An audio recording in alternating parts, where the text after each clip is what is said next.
Hi everyone, and welcome to another daily video from Shopify Dropshipping Lifestyle. My name is Ricky Hayes. It's lovely to meet you all. In today's video, we're going into Facebook scaling method, how I do it and how you can put it into practice. Okay. So this is more just a more informational video because I see a lot of people asking me about that, and I'm just going to be focusing more on Facebook videos, Facebook ad videos, because that seems to be what people really want. Just before we get in further into it, is the exclusive groups coming along. In terms of doing some of the back end work there, I have some people lined up. Got a live that I'm going to schedule today with a friend, Kai, who's just hit 5k days. 5k in 5 days, and he wants to sort of relay his strategy onto you, similar to mine, but again slightly different, and it'll be very, very much worth your time. So join Shopify Dropshipping Lifestyle on Facebook for that.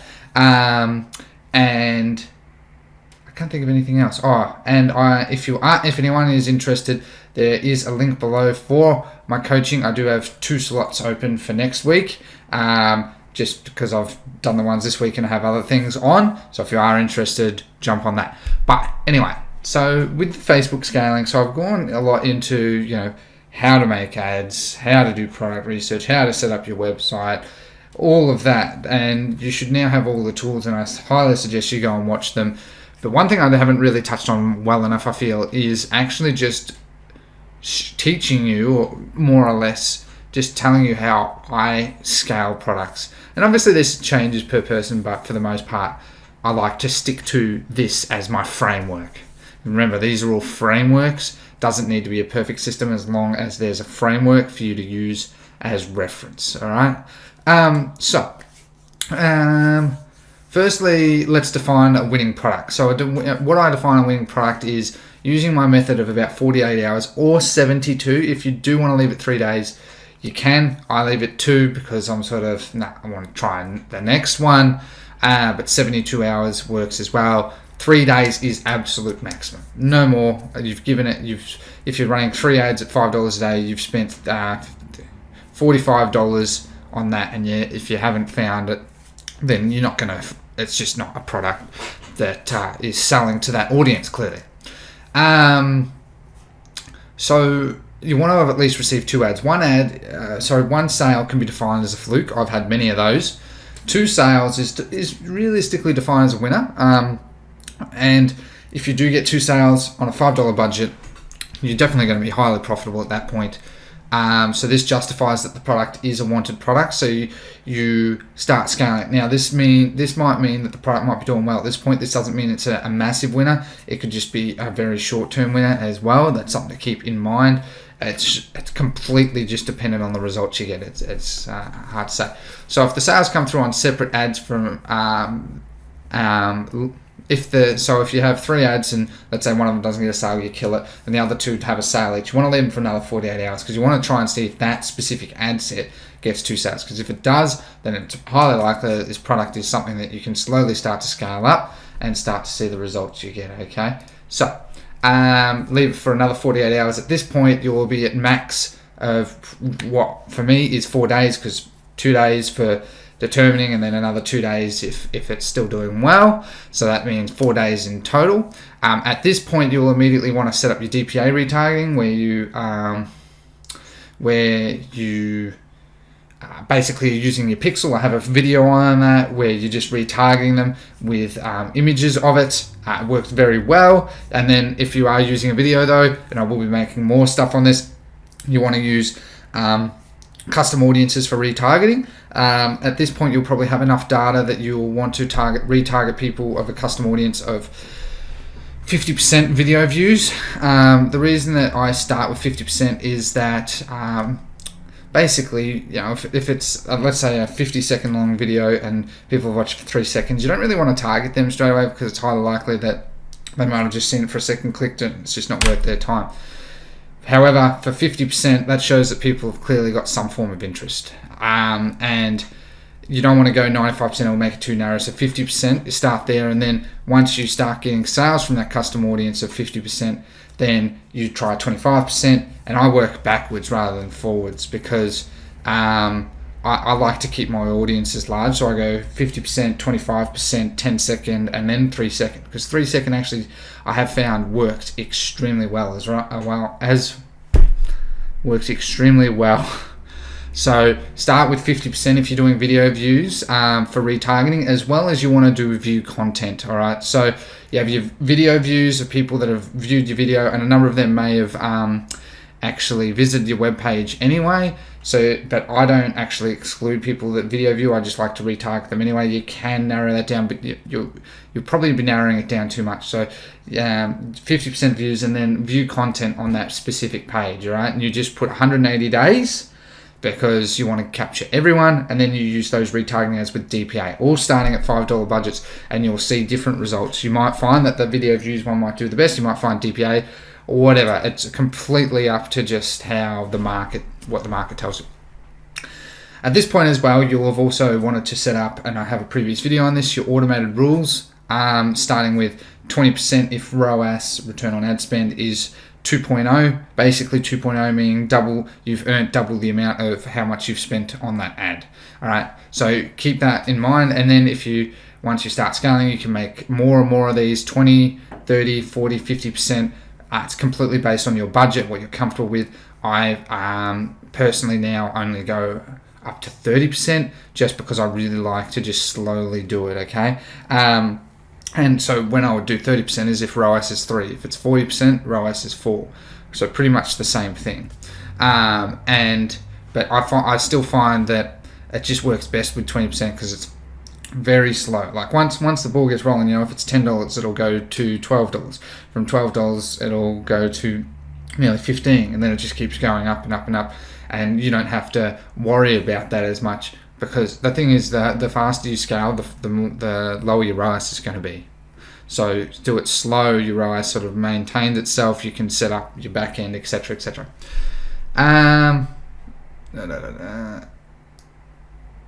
Okay, yeah, and see at this point, if after 4 days that specific ad at least has 2 sales, then it does pretty much confirm that it is a winning ad, or a winning product and ad, and that your website's good, so well done.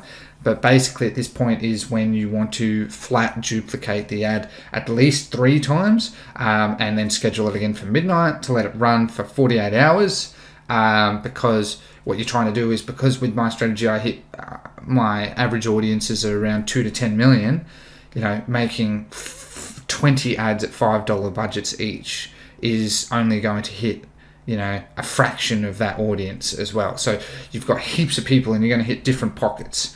You're going to hit these different pockets. There might be some overlap, I doubt it, but there's no way to confirm that. But you're going to hit different pockets, and you're going to get different results. And you leave them for 48 hours, kill any of the ones that don't get sales, leave the ones that do, and then the automated rule will slowly scale it. And you can see how this is sort of just a simple as well as very effective method of slowly increasing how much you spend every day on different ad sets, and then you can start to optimize. And at this stage, you want to test new audiences, so you'll probably want to I try and test another 2 different audiences at this point. Basically just something just off the top of my head. I spend 5 minutes, I just flat duplicate the ad, and then I just try and change it just a little bit, see how it goes. Sometimes it works, sometimes it doesn't. I just do that just for a bit of peace of mind, just to try some different audience, because I've confirmed the product's doing well. I want to see now if different audiences also really start to do well, to really start to test that, okay? Then as you start getting more orders daily, you want to look at your ads and find areas where you are certain it is doing well. And that, so basically what I mean by that is that your ads are doing well if they got average click-through rate or something, but as a whole, but then you look down and you look at let's say country or age, gender, mobile phone placement, and you find that for some reason that 25 to 34 is doing well. You want to duplicate the ad and just change it from 25 to 54 or 25 to 65 plus to 25 to 34, and then leave it, especially if you're targeting the big 5 countries, because you don't know if it might do well for that specific age for those countries. In theory, it should, but you actually just don't know until you actually test that, all right? If you do And so you just leave it again for 48 hours. If it's doing well, then the automated rule will kick in. And then you repeat the same process. If it's doing well and you got another 2 orders, and you flat duplicate it because you want to hit different pockets of the 25 to 34-year-old audience.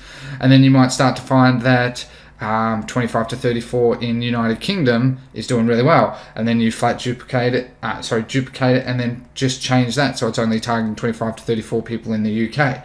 And then see how you're slowly increasing the budget the amount of ads hitting different pockets while also increasing your budget through the automated rule in a slow controlled fashion, and you're narrowing down your audience. And that's why with 2 to 10 mil, let's say it was 5 mil and you're targeting the big 5 and it was 25 to 34, it'll go from 5 mil to probably like 1.8 mil.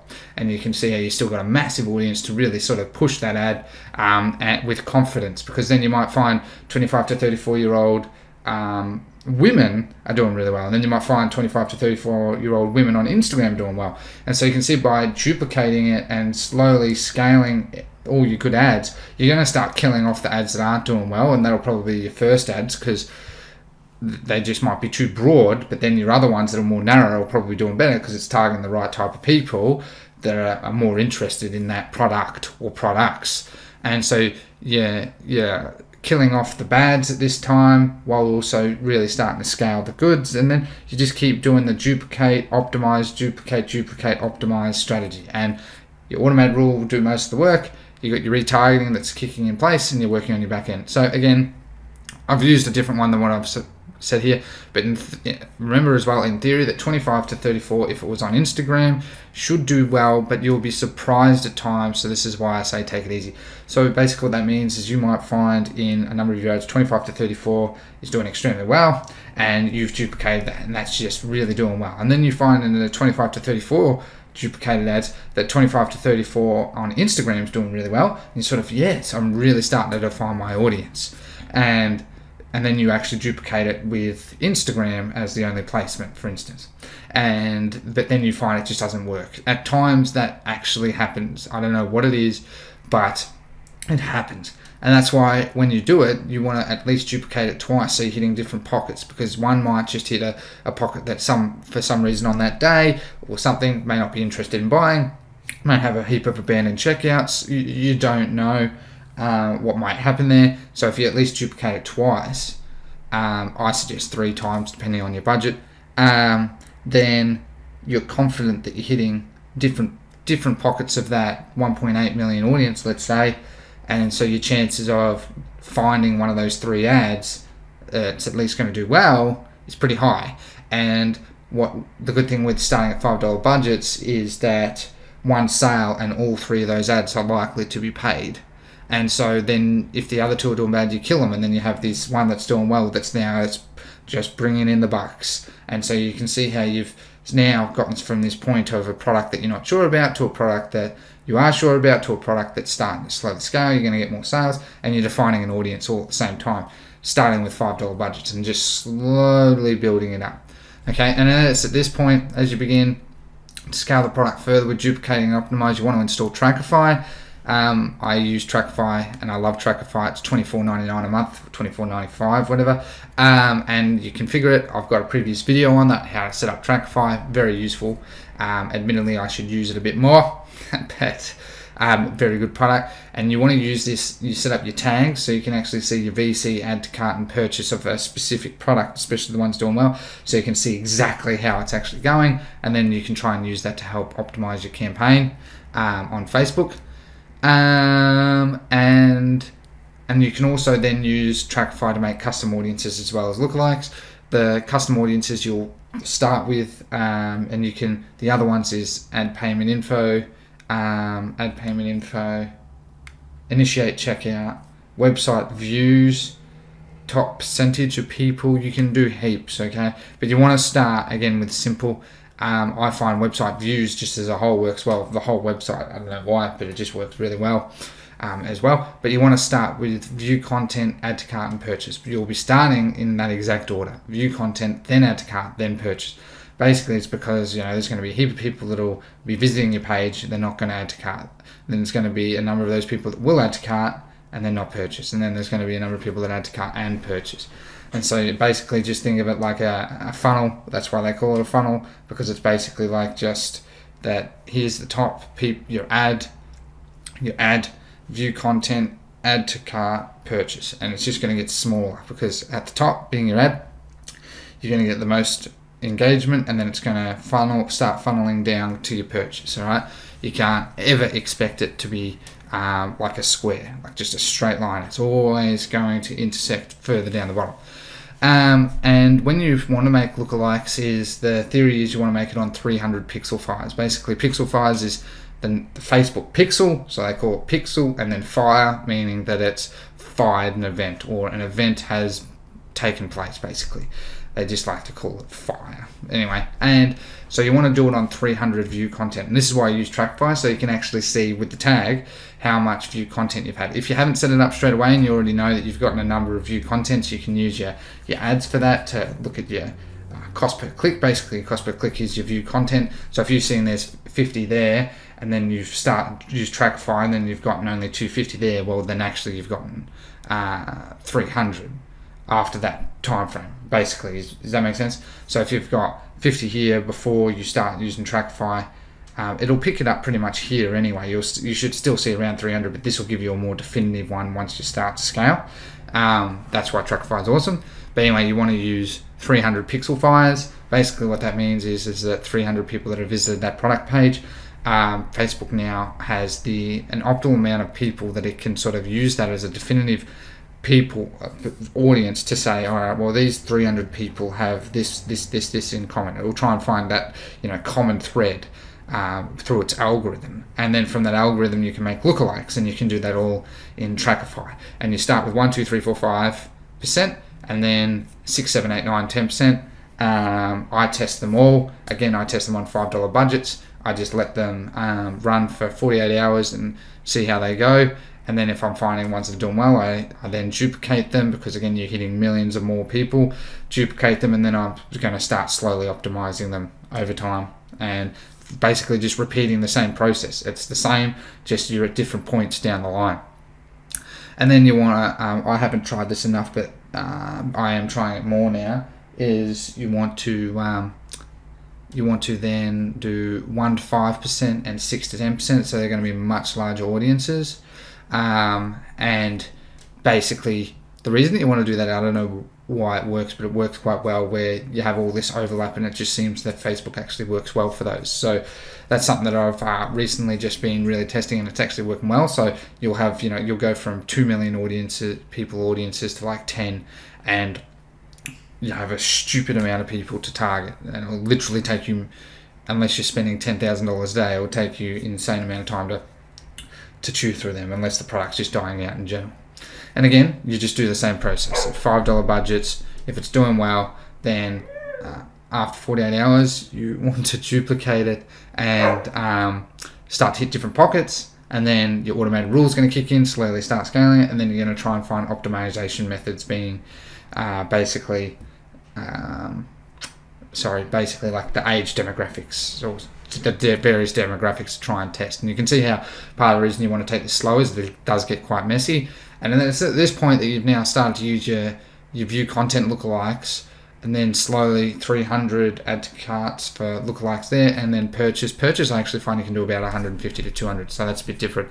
But it's at this point when you're starting to make these lookalikes that your original ads that you want to start split testing the ad creative. So you want to make some new ad creatives, duplicate the ad, leave it exactly as it is, and just maybe change a thumbnail for the video, different images for carousel if you want to do that, a different video as a whole, different ad copy. Remember, try and keep it so that you only change one thing. So if you are duplicating it for the ad creative, you might want to try 3 different things. Like you might want to try one with just the same creative, different video. You might want to try same video, different creative. You might want to try images with the same creative, or you might want to try different creative with an image. Alright, so you can test all of that, and you can see how it becomes very confusing. I still find it confusing myself, so I like to try and keep it simple, and that's why I like the strategy. So I pretty much explained what I've said, and then you want to do the same for your DPA. The part where you want to split test the creative is more just the actual creative in the ad itself. because for DPA, it's just going to retarget them based on the products they've seen. You might want to change the headline, you might want to change the description, you might want to say 50% off, you might want to put in the product title, the discount code there as well, so they know the product because they see an image of it, and they might just see, you might throw it in their face again, the discount, you have it in the ad creative and then in the actual product line and say, 20% off, 20% off discount code, save 20. And, so you're putting it straight in their face. And I have been testing that admittedly, and it's actually working quite well. So they already know it, and they can click the shop now. They know the product because they've seen it, and then they're just seeing straight in their face that discount code, and they come back and they purchase. So that's, in a nutshell, pretty much how I do my Facebook marketing. Admittedly, I need to clean up a bit of mine because it's a bit messy, but I am restructuring that as well. But you can see how by following this strategy, it will take a bit of time, but you will start to, within, let's say, 2 weeks, you'll have probably like 10 to 20 ads, especially if it's doing well on this method with the duplication as well as the automated rules. These, let's say you have 10 ads and they all start at 5, and they're doing well, they're all then at 6. So you go from $50 to then an extra $10, then $60, and then it'll go $75, and then something like that, and it'll just keep rolling on. Rather than having $75 all in one ad set, you have it on $75 across multiple ad sets, testing different variations and seeing potentially what sticks the best. And you're going to keep scaling, and it'll just snowball. Like the first week or two is once you find the product that's doing well, or products, then that's the slowest part. But once you start getting the scale, then it really it will snowball. And there's no reason why you really can't then duplicate if you're absolutely confident, to $20 or $50 if you really want. But I don't do that. I like to, if I duplicate and I really want to try and scale hard, I do go $20 as a starting budget max if I'm absolutely confident. Because again, I just find that going $50 just really hurts ROAS. One other thing that I will make a video on, and my friend Kai is working me with this, is manual bidding. So manual bidding is also a very effective strategy for, basically just bullies your ad to the top. So if there's multiple people targeting a similar type of product, Facebook, like Google and that, are going to have a prioritization system. And the prioritization system is your manual bid. If you're doing auto bid automatically tries to find the cheapest. Manual bid, you're manually telling the Facebook algorithm how much you're willing to pay for this customer. So if your cost per purchase is, let's say, $15, then you put it at $30. You want to put it at least 2 times the cost per purchase on average at the moment, which would be $30. So you put it at $30 and let it run. And this is why this is where reason why I haven't put this in here really is that it's really risky. You only want to do it when you're absolutely confident the product's doing well and you really want to push it hard, because it can spend your money really quick and stuff you around. I've had that before. Like it literally, I think one time spent like $250 in about an hour of a $400 budget, and it just stuffed me. And it was launched at midnight. I don't know. They can be very temperamental beasts. But you only want to do it. But if you are going to do that, manual bid is when you've confirmed you've got a product that's doing well. You've followed this part, and you're really confident that you've found potentially an audience that's doing really well, and you want to then duplicate it onto like a $500 budget. This is what I mean, $500 budget with 2 times the cost per purchase, and let it roll. But you have to watch it for that entire day because it could be sporadic. It might not spend anything. It may spend it all. If it's not spending, usually that means that Facebook's defined it as not having enough manual bids. So then you increase it by about 20% of what the cost per purchase is that you've let. So if it's $30, 20% of that, so $6, $36, and then you do it again, because you want to slowly push it up to the point where Facebook's going to say, oh, yep, okay, this is where I need to be, and then it'll start trying to find people for that. Alright, so that's pretty much it from today's video. As much as I like the polls and that in the group, and I'll definitely be doing that, is that I'm going to be making videos now just purely around Facebook. At this stage, like, I think I've gone through now the store part of it, and I've got plenty of information there. Now it's just more various Facebook perspectives. I'm going to do more product research, how I started, what I would do if I start again, etc. A lot more of this info is going to be in my exclusive group that I'm making. The reason is that this is time consuming. I need to justify it a bit more. As much as I like helping you all, it'll be in an exclusive group that'll have a monthly membership, $47 a month, which is really nothing, because you'll get a more personal touch. I'll be far more responsive there to each of you. I'm only opening it up to 100 people at this stage, basically just because obviously to maintain quality and help you all further, okay? That's why I don't want to just open it up and just be like, it'll be absolute chaos. And other part of that reason is the reason that I charge also is that if you are basically paying me, it means that you're far more likely to be really taking this serious. And I'm not saying that a lot of you aren't, but psychologically speaking, people that are paying for something are far more likely to really implement something and really take it absolutely serious than someone that gets something for free. And so I'm doing it, one, obviously to justify the extra work for myself, but two, also to help motivate you, because whenever you spend money on something, you most of the time want to get that value, whatever that value may be. So that's very important. All right, so if you did like today's video, please drop a like, drop a comment below if you if you want more videos around Facebook and Instagram, influencers, general marketing tips, and tricks, various things like that, just say yes, more Facebook below. Hit the subscribe button and the notification bell so you get updated straight away. And don't forget to join my group on Facebook, Shopify Dropshipping Lifestyle, growing rapidly at about 2.2k members in just over 6 weeks. Fantastic community. And I provide a lot of value there, help everyone.